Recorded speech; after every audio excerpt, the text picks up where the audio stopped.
আমি শুধু একটি কথা বলতে চাই, আমরা আমাদের ঘাট থেকে একটি স্বৈরাচারী সরকার পতন করেছি।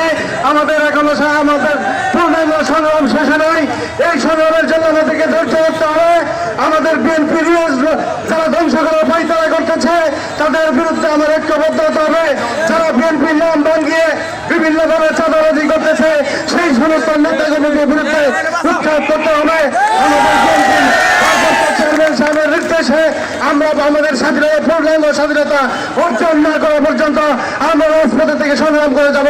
এই সংগ্রামে সকলকে শরীক হওয়ার আহ্বান জানিয়ে, রাজপথ দখল রাখার আহ্বান জানিয়ে আমার সংক্ষিপ্ত কথা শেষ করছি। খুদা হাফেজ। বাংলাদেশ জিন্দাবাদ। বাংলাদেশ জাতীয়তাবাদী দল শেরপুর জেলা বিএনপি জিন্দাবাদ। সকলকে ধন্যবাদ। সংগ্রামী সাথী বন্ধুগণ, এখন বক্তব্য রাখবেন বাংলাদেশ জাতীয়তাবাদী দল শেরপুর জেলা বিএনপি সংগ্রামী সাধারণ সম্পাদক, রাজপথের নায়ক ও সৈনিক, বারবার কারাবরণকারী নেতা জনাব হযরত আলী সাহেব।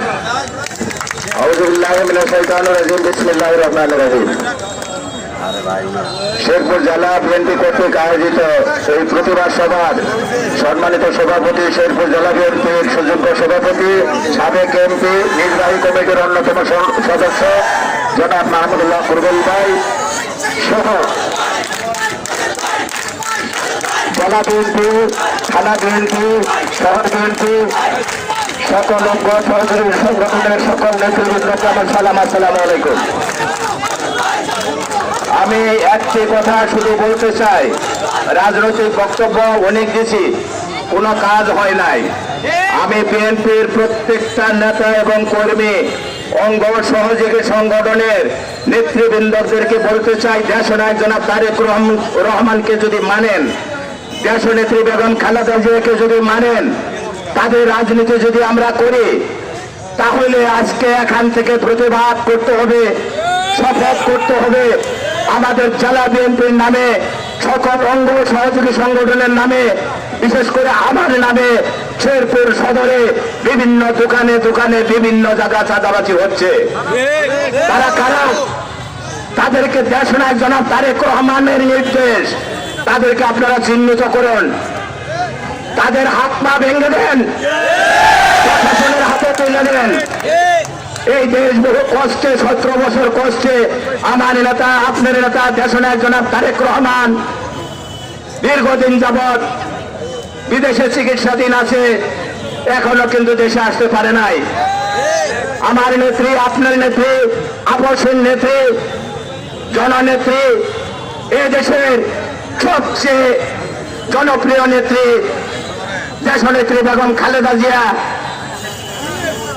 সে জেল খেটেছে, অত্যাচার নির্যাতন সহ্য করছে, মিথ্যা মামলা খেয়েছে, বাড়ি থেকে বিতাড়িত হয়েছে।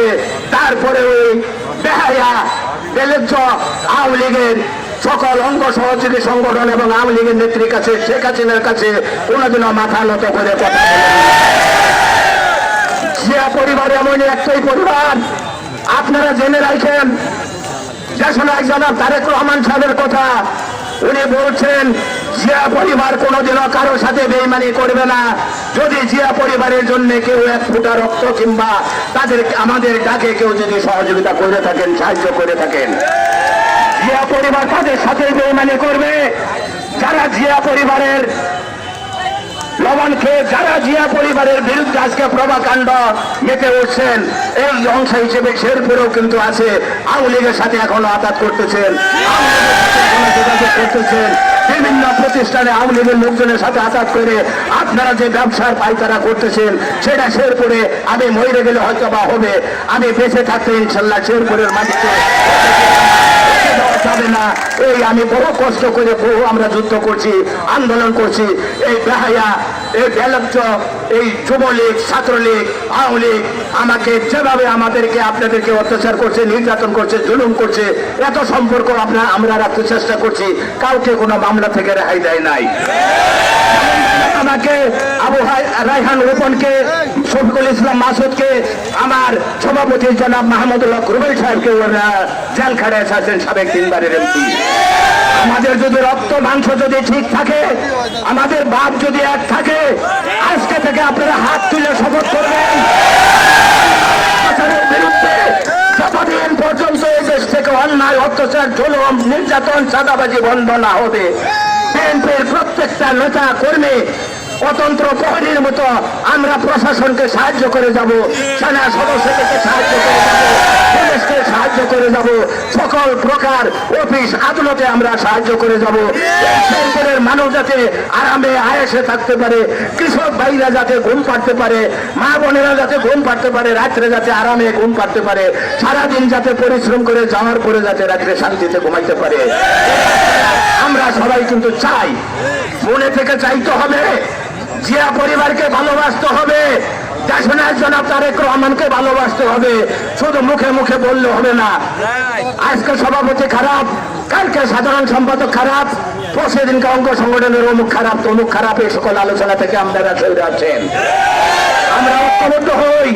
শেরপুর সদর অত্যন্ত নিগৃহীত, অবহেলিত। আপনারা জানেন এই শেরপুরের গর্বিত মায়ের গর্বিত সন্তান বর্তমানে এই দেশের যে স্বাধীনতা এনে দিয়েছেন, আবার এই দেশে 17 বছর পরে যারা বুক খুলে এখন কথা বলতে পারছি, সেই সেনা প্রধান জনাব ওয়াকরুজ্জামান সাহেবকে আমি ধন্যবাদ জানাতে চাচ্ছি।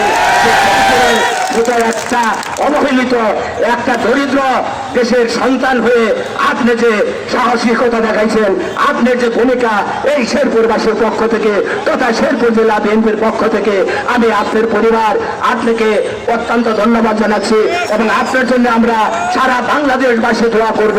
আল্লাহ যাতে আপনাকে দীর্ঘজীবী করুক, আপনাকে যাতে ইনশাল্লাহ আরো সাহসিকতা সহিত এই দেশকে আগিয়ে নিয়ে যেতে পারেন, সেই আমরা শেরপুরবাসী আপনার পাশে ইনশাল্লাহ আমরা অতন্ত্র প্রহরীর মতো আপনার পাশে আমরা থাকবো।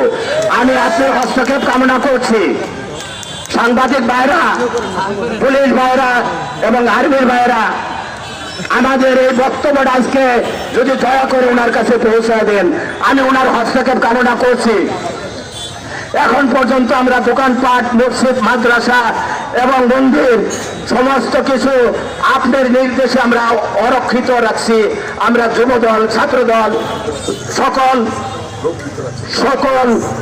সকল অঙ্গ সহযোগী সংগঠনের নেতৃবৃন্দদেরকে নিয়ে আমরা সেই 5 তারিখ থেকে রাত্রে থেকে শুরু করে এখন পর্যন্ত আমরা অতন্ত্র প্রহরীর মতো আপনার নির্দেশে আমরা পাহারা দিয়ে যাচ্ছি।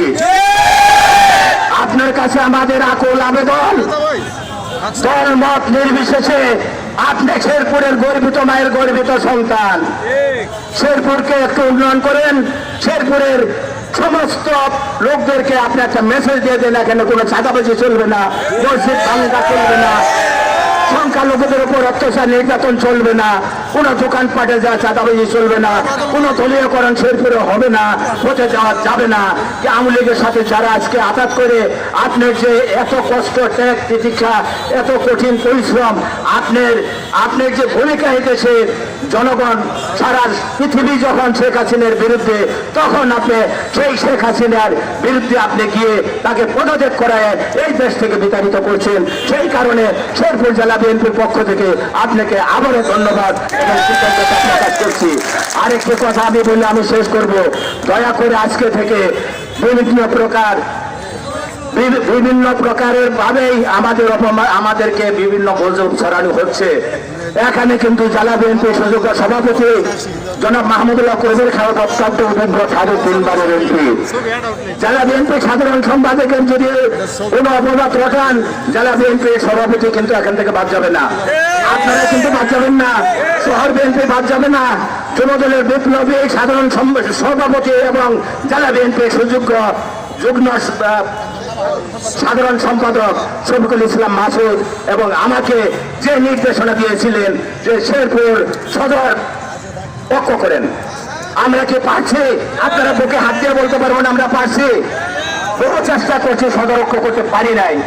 আজকে আপনাদেরকে শপথ নিতে হবে, এই শেরপুর সদর পক্ষ হলে শ্রীপতি, ঝিনাইগাতি, নখলা, নাইকাবাড়ি তথা সারা বাংলাদেশে এখান থেকে একটা আওয়াজ যাবে।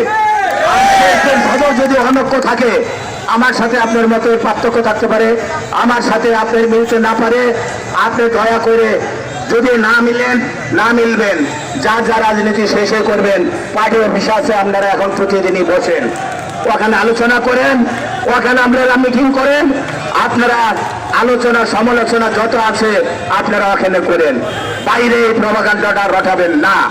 আরেকটি কথা আমি সকল নেতা কর্মীদেরকে উদ্দেশ্য করে বলতে চাই, আজকের এই মিটিংটা কিন্তু এই কারণেই ডাকা।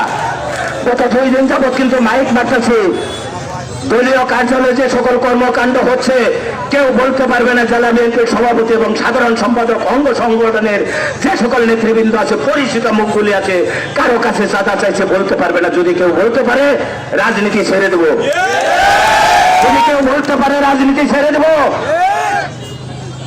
আমরা বেছে বেছে ওই আওয়ামী লীগের গুন্ডাদেরকে খুঁজে খুঁজে বের করে আমরা আসামি দিচ্ছি, এবং এদের সাথে যারা আঘাত করবে তাদের বিরুদ্ধে আমাদের সংগ্রাম। এদের কোন আত্মীয় স্বজন যারা বদলি হয়ে অন্য ডিস্ট্রিক্টে গেছে